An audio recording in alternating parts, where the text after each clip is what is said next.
So, having looked at the putting stroke, we've understood that the mechanism comes from the shoulder working. The shoulder movement, rocking backwards and forwards, provides the plane of the putting stroke, and like in the full swing of the Explanar, the plane runs from the ball to the upper sternum. So even though it's putting, it has the same principle as the longer shots. Explanar trains the full swing. We use the true plane to control the arc just now, but one of my favourite putting devices is the T-strike.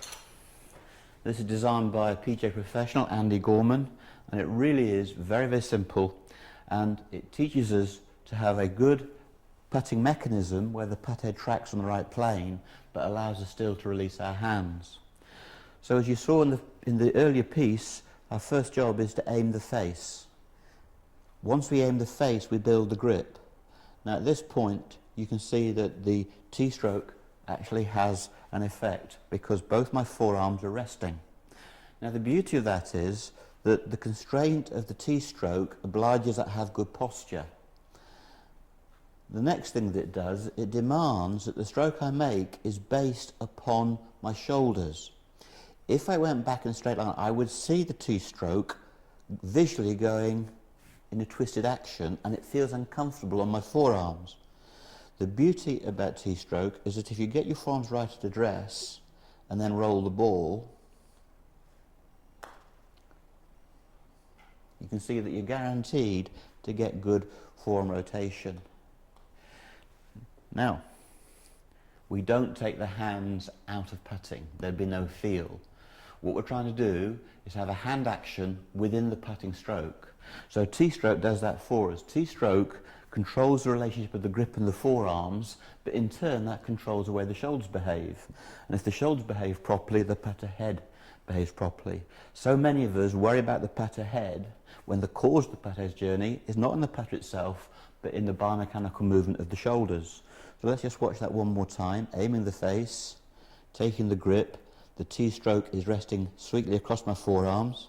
Now, I don't have to think about the stroke. All I've got to think about doing is rolling the ball the correct distance. And you can see how beautifully the ball rolls. So it's a wonderfully simple mechanism, but it's doing 3 or 4 things for me. It's giving me a sense of alignment at address. That's the first thing. Secondly, it gives my forearms a sense of alignment.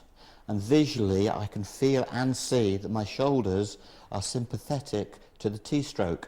It would be very strange if I was over here or over here. You'd feel it immediately, and look at it affects the putter face. The beauty is, once the putter face is square, the forearms lock in the shoulder movement. All I've got to do is get the pace of the putt right.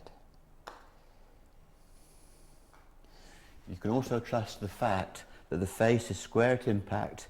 It appears to open a little bit and close a little bit, and that's what should happen. So the T-stroke is like a mini Explanar. If you apply this to your putter with a good grip, it's going to ensure that your shoulders behave properly. If your shoulders behave properly, then you know that the club face is going to behave correctly in the swing that you make with the putter. And if you swing the putter head sweetly on line, that makes the ball roll. And we know what happens with a rolling ball. A rolling ball holds its line, and a rolling ball allows you to judge the pace. So there we have it. Simple little teaching device, the T-stroke, but it does 4 or 5 things for your putting game.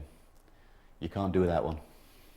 In the long game, teachers can talk about big muscles and small muscles. Some teachers will talk about the hands, others about from the ground up. And they always seem to be conflicting. I think in those situations, it's understanding the combination of the two. So in putting, you have the school of thought that says take the hands out of putting, and then we know that Tiger has hit lots of putts in practice with just his right hand. So the truth must lie somewhere in between.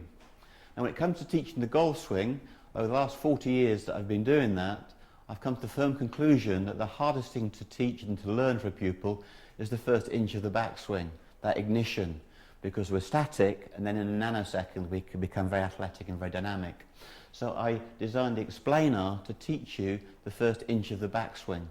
Well, the nice thing about the T-stroke, it does the same within the putting stroke.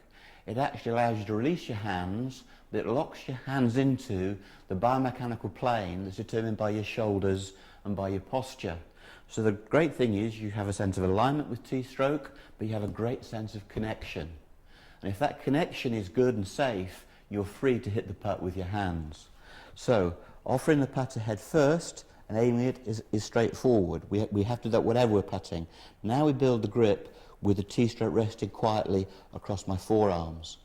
Now in my own stroke, I know without T-stroke I would tend to go this way and particularly under pressure would roll the putter head inside. But there's a very strong sensation that comes from the T-stroke resting on your forearm. So I know that if I take the putter head back, I've absolutely locked in the forearm movement, and I'm safe in the knowledge that the face is going to open and close exactly as it should, because it'll be staying square to my swing plane. So here we go, rolling the ball. There you go, rolling the ball, it's got to go in.